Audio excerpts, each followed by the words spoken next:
right, welcome into the 305 guys on the 5 Reasons YouTube channel. I'm Ethan Skolnick. You can follow me at Ethan J. Skolnick and the 5 Reasons Sports. I got Alex Donno. You can follow him at Alex Donno. We're going to talk Heat today, sponsored here by Prize Picks. Use the code 5 FIVE. Put down $5. Get $50 to play right away. Play the 10. We recommend that. But put down the 5. And of course, you can play across the sports spectrum. Even today, you can find a discount on there. The taco is Tyler Hero. It's a Tyler Tuesday, although Tyler has now showed up on the injury report as questionable. Although I feel like he'll play because he just likes to rub it into the Blazers. But 17.5 points there for the taco. Of course, you can play across the sports spectrum. You don't have to necessarily play Tyler. We've got the championship games coming up here on Sunday. I would guess that they'll drop a discount here a little bit closer to the 2 championship games. So make sure you check those out. Of course, you can play up to 6 players again. And again, you can play across sports. So it's pretty much the same game that you got used to. PrizePicks.com is legal in the state of Florida, and you can use still the code 5 to sign up. All right, so Alex, let's get to it. This is game 3 of Jimmy Butler's return after Jimmy Butler's 7-game suspension, which followed Jimmy's 2-game quiet quitting, which followed Jimmy's 6-game absence. That is the story these days, is whether Jimmy plays or Jimmy doesn't. Although, there was at least something to hang your hat on in this past game where Kel'el Ware, Bam Adebayo played together. By the way, thank you. Okay, we're going to start with that. Now, I'm not going to say this is my favorite band or anything like that. Okay, but I am a child. I was born in the 70s, but I'm a child of the 80s. So, Thriller came out when I was 9. Yeah. Born in the USA when I was 10, Purple Rain when I was 9 or 10. Like, that's my era. By the way, it happens to be the era my daughter, who's 10 years old, likes better. She won't listen to Taylor Swift, but you put on the Go-Go's or whatever, and she's into it. Actually, she's singing "Sweet Child of Mine" for her talent show. Okay, so this is my son loves that song too. My 6-year-old is an old soul as well. Much better than today's crap, I would say. We don't need more Taylor Swift fans. So Wham, though, for those who are not familiar, since it seems like my audience does not remember, Wham was George Michael's original band before he went out on his own. Their original hit was "Wake Me Up Before You Go Go." There's an H in there, WHAM, with an exclamation point. Okay, it's a little in your face. All right, I get it, but to me, that's been the name for this from the beginning when they were paired together. But people are fighting me and taking the H out because they don't know the reference. But as the person who coined Heatles and didn't get credit for it, Mr. Donno, I was very mad about that on your behalf, by the way, that you coined that, and then it was actually LeBron who ended up taking credit for it.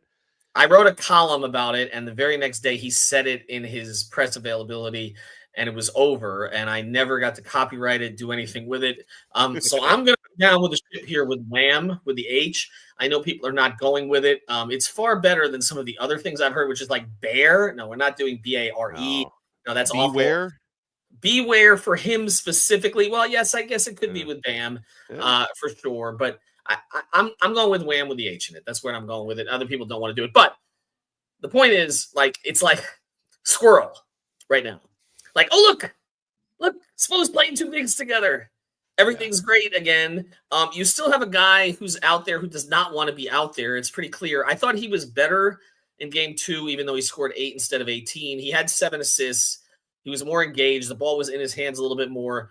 But, Alex, the last 2 games, he doesn't wait. He's introduced last, but he doesn't wait to come out and be introduced. He literally walks out to the court before the introductions, slides behind the basket, gives kind of like a little tap to the players as they come through, gets introduced, and as they all jump around, he just stands there. It doesn't seem sustainable for the rest of the season. So I'll just ask you this, okay? Do you think that this is something that can be kind of managed from now until, because it just doesn't look like there's going to be a trade before February 6th. I mean, it's still all about Phoenix. It's still about Beal's no trade clause. I know Milwaukee wants to get involved. They're trying to dump Connaughton on various teams so that they can get under the second apron so that they can make a trade. But I don't know. I'm not feeling anything close right now. Maybe that changes a couple days before the deadline. But, can you have a player on your roster who's this high profile a player who doesn't want to be there for the next 41 games?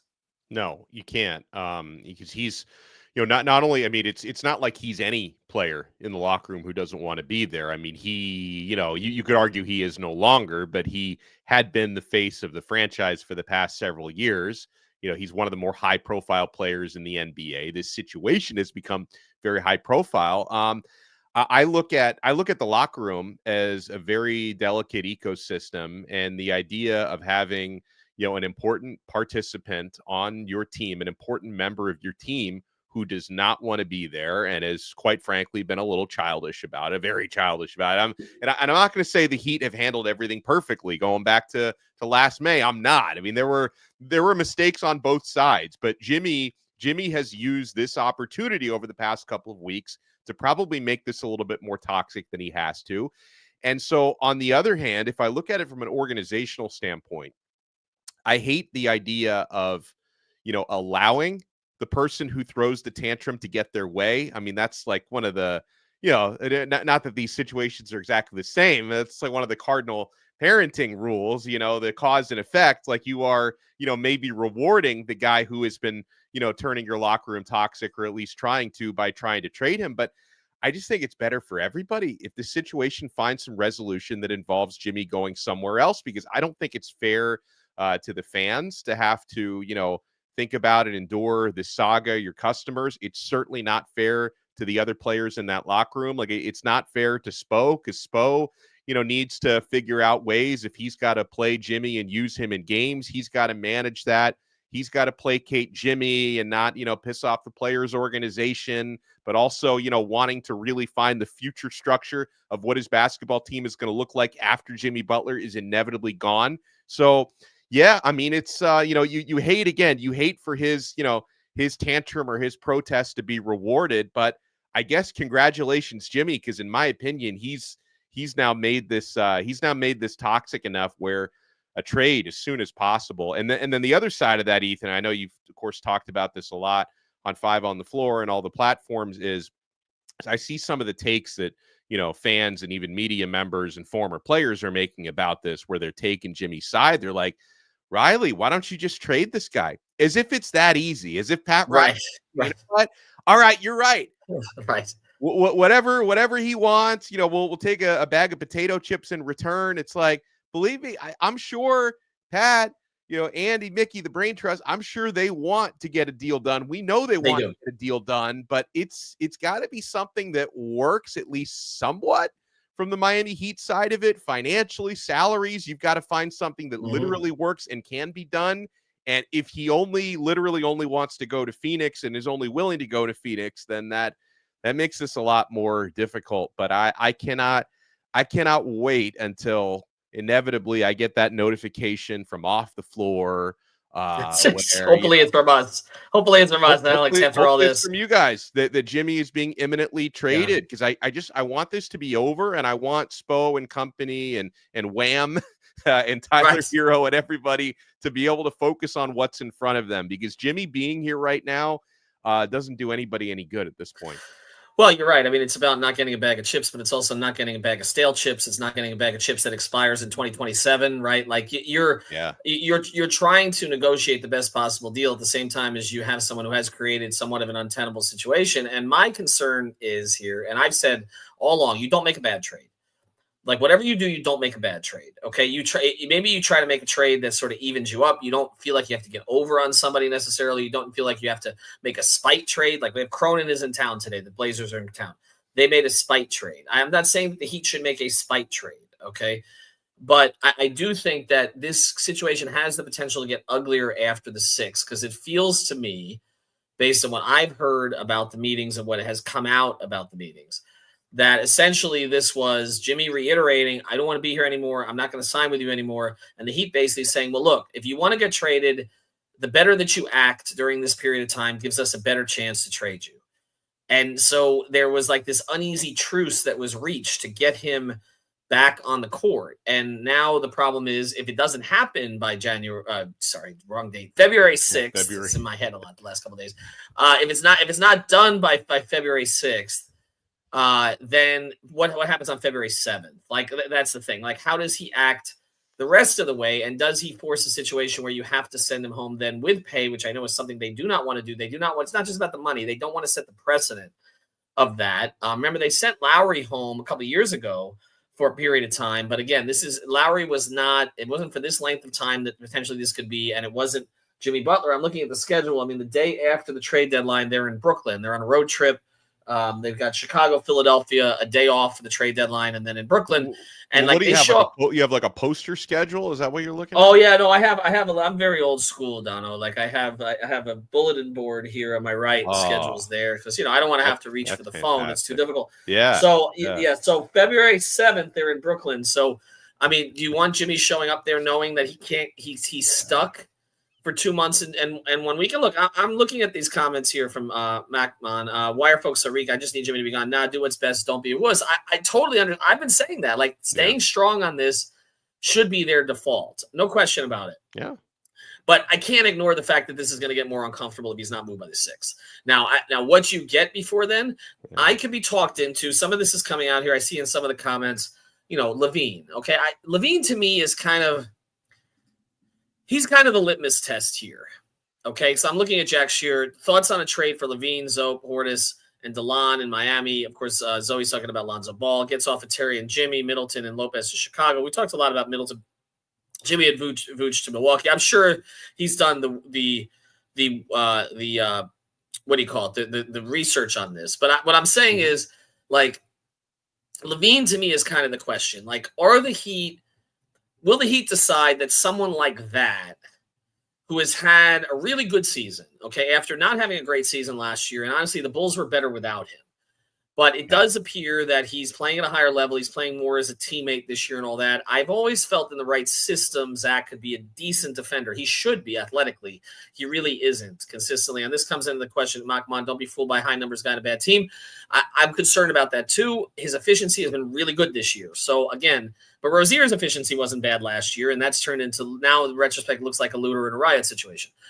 I think that Levine is the question, because is he good enough for the Heat to decide to forego some of the flexibility that they want to have in the 26th summer? Because it's not just about Luka. I know people are saying Luka, but we did a couple podcasts on this. There's a lot of potential players that are available at that point. Some will re-sign before that. They won't be available, but there's still going to be more players available that summer. You also, if you have cap space, you can take players into space for trades, exceptions. Gives you a lot of flexibility they haven't had. Is Levine good enough for the Heat to make that move? I think that's, before I was told no, now maybe they're pushed over the line.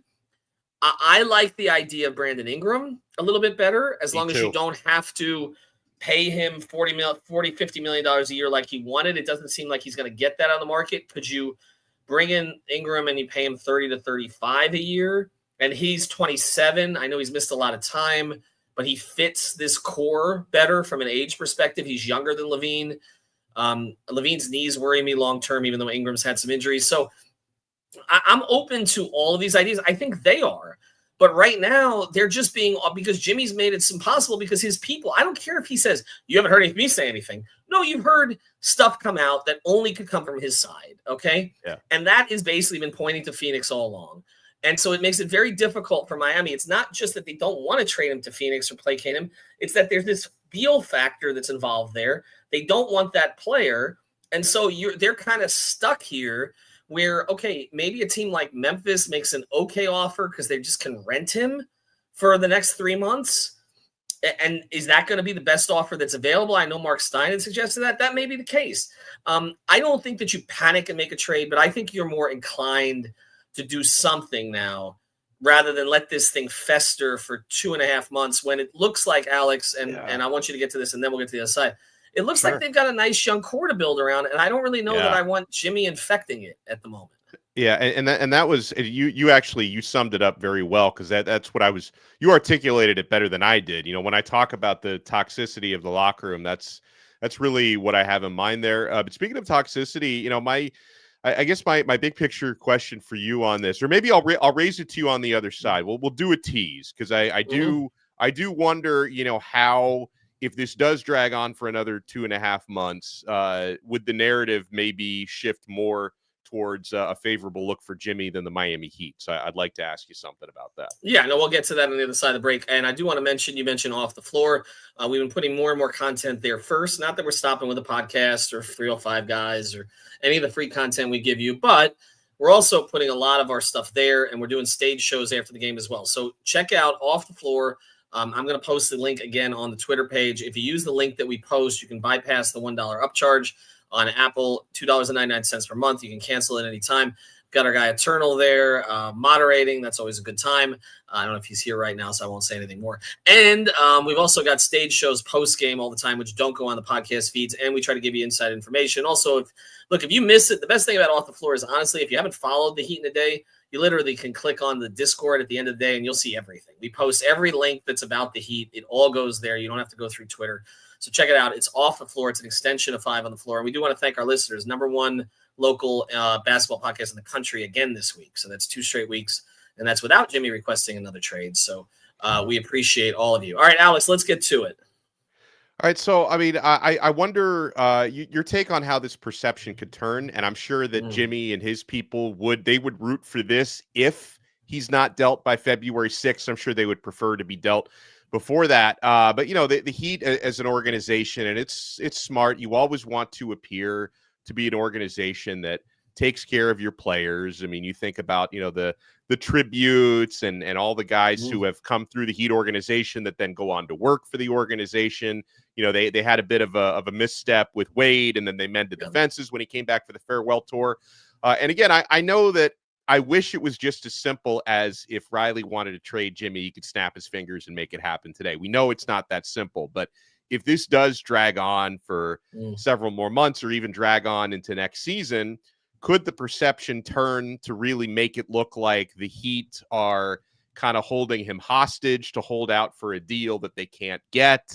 And maybe people start to try and look at the Heat organization like, hey, see, that used to be an organization that would take care of their players. Now it's an organization that, thinks about their pockets or management before they think about the will of the player. Because obviously the will of the player is for Jimmy to get out of there.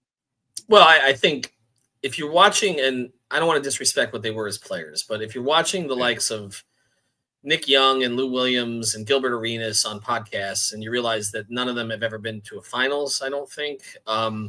Seems to be a consistent pattern of players coming on podcasts and talking about Heat culture and that it's too restrictive, and that's why players want to go there. And it's kind of like, well, like they say, it's not for everybody. I don't think that's going to have a damaging effect on them long term. I really don't. You mentioned where is the line here. I think public sentiment is swung in the Heat's favor. It's pretty clear. Yeah. It was about 50-50 at one point. There was a legitimate case that Jimmy had that could be made as far as whether or not they should have extended him for kind of what he's done. I know that's not the way you should always do business, but also for what he was promising to do going forward. I know they were open to an extension, if just not the year amount at the per dollar amount that he wanted. They're not open to that anymore. He's not open to it anymore. So now I think as Jimmy has handled this in such a poor way, I don't think there's any other way to look at it. Now you've seen public sentiment kind of swing more 80-20 in the Heat's favor. Could it swing back? I don't know. But the thing is, there's this Jimmy's going to have a decision to make. And see, this is to me the difference between this and the Dame situation. Because I know Matt Moore's come at me on this, and so have others, about, I've got a double standard in terms of what I said about Dame. Here's the thing, okay? Yes, Dame took a 4-year contract, all right? He accepted a 4-year contract. The organization promised him they were going to try to compete. Then they went out and kept the number 3 overall pick. So they lied to him, okay? And then he had no way out. He had no way out. Like, you can say that the Heat lied to Jimmy if you want to. I don't believe that's the case. I believe they've tried to get things done but haven't been able to. He knew what their philosophy was going to be, okay? Now, again, should they have done more to get a star? We can have that conversation. I'm open to that conversation, okay? They're open to that conversation. But they didn't, okay? But the difference is Jimmy has an out. He's got an option after this year. He's not trapped like Dame is trapped. Right. So you know what? Jimmy, if you hate it here so much and the Heat don't trade you by the deadline, then opt out. If you're that good and people are that confident that you're going to abide by what they want in their organization and you're going to take them over the finish line, then they'll find the cap space. And you know what? If they don't, well, this is America, and that's what the market will bear. And so that's where I'm at with it. And so to me, as soon as he opts into that contract, it's not on the Heat anymore. Right. It's not on Yeah. the Heat. Right. It's not on the Heat. That he's made a decision to stay. And then, okay, then if he wants to make it uncomfortable, which is what it seems like the plan is here, then yes, then the Heat are going to be backed into a corner and have to figure something out. But if they don't figure something out, that's not on them. That's on him. Like, he can opt out, and see if Brooklyn's going to take you into their cap space, or see if Houston's going to create enough cap space by declining the team option on Van Vliet. And that's why it's just, for those who are supporting Jimmy on this, I'm like, I think there has to be some understanding. Like, he has options here. This did not need to be handled this way. And they, at the end of the season, were willing to sit down with him to try to offer him a 3-year deal, maybe in the 120, 125 range. I don't know what it would have come to, but they were open to talking about it. And he basically took that off the table by essentially quitting on the team. And that's why it's hard for me to find a way that this really flips in his favor, unless the Heat or unless it leaks. This is the only thing I would say. Okay. If it leaks out there that the Heat got offered this really good package that would have gotten Jimmy to Phoenix. Okay. Not Beal, obviously, because the Heat aren't going to take Beal, but some 3rd, 4th, 5th, 6th, 22nd team emerged. Okay. That was going to get the Heat expiring contracts, a draft pick, players that, again, that were useful to this next build, or at least could be gotten off of. And they said, nah, because we just want to F Jimmy over. If that's the case, I'll turn against them. them. Okay. A lot of people turn against them. That's not going to happen. It's right, but it's not going to happen. It's not going to happen. Okay. And that's kind of where it's at. Let's get to a couple of comments here. Maybe Jake, Jimmy's a hypocrite, comes to Miami saying he loves that everybody holds everyone accountable. Doesn't matter if you're the top dog or the 15th man on the roster. Yeah. What happened to that? I mean, what happened to that? Maybe he loved it for a time, and no longer loves it. I mean, listen, everywhere Jimmy's been, I think he loved it there for a time, and then things get sour after a while. I mean, I'm going to read you something, and this came from inside the Heat organization, but it fits with that particular comment. Okay, yeah. And so this is not for me, but this is something. Let's see. I'm going to read this. Okay. Hold on. By the way, the Heat are not going to file tampering charges against Phoenix. I've heard that. I know people have asked me that, even though they believe that Phoenix has kind of orchestrated all this stuff. Okay, the comment basically that's coming from the Heat is Jimmy wants accountability as long as it's not about him. Yeah, makes sense. I mean, most of us do. Right. But most of us aren't getting paid $48 million and have a $52 million player. I don't have a $52 million player option with 5 Reasons Sports, nor do you. Although if you want to negotiate one, we could certainly sit down and talk about it. But that's kind of weird. And you know what? If I did, I would always, as I try to do anyway, I would always have a smile on my face when I'm in here. I wouldn't be losing my joy for 5 reasons. Right. Yeah. If you can't find your joy here, I completely understand. Let's say this for Broham. Have there been any updates on your side, Ethan, if he ends up staying past the deadline? I mean, really, no. I mean, there have been the leverage plays that have been lobbed back and forth, and those have kind of stopped. And I think what you've also seen now is that the ESPN crew, and I know a lot of these guys, the guys on Hoop Collective, Windhorst, Bontemps, McMahon, are all kind of blaming Jimmy now. Like, I don't really feel like he has – I think they've gotten an opportunity to actually speak with the Heat. Those are 3 guys who would, okay, as opposed to some of the others we see at their network. And I think now when you have a better understanding of the situation, it's not about being spun. It's just about, like, you understand why the Heat are doing what they're doing. And they've had to stay strong in this because otherwise, again, their mistake in this, and I'll get to this, and this comments get to this a little bit, Alex. Once you loosen your rules for somebody, it is very hard. We talked about this with Mike McDaniel and the Dolphins. It is very hard then to pull it back. They made concessions to Jimmy Butler. They have not made for Shaq, LeBron, Dwayne, Goran, Timmy, Zoe. I mean, Hall of Famers or near Hall of Famers. Every one of those guys is a Hall of Famer but Goran. Okay, Chris, right? They did not make these concessions for them. They made them for Jimmy. And then it wasn't enough. And so now it's like now he wants more, he wants more, he wants more. And at a certain point, it's like you say, you have a child, and at a certain point, you're like, no, okay. Like you've had ice cream 6 times today. Okay. All right. There's no pudding with sprinkles. Like at a certain point, like the sugar high is too much. And it's just the sugar high with this got to be too much. And so I think that they need to, I feel like it's not just for Jimmy. They need to set an example for the future. It's not about making it more amenable to future free agents. It's also saying, look, we're going to get our organization back.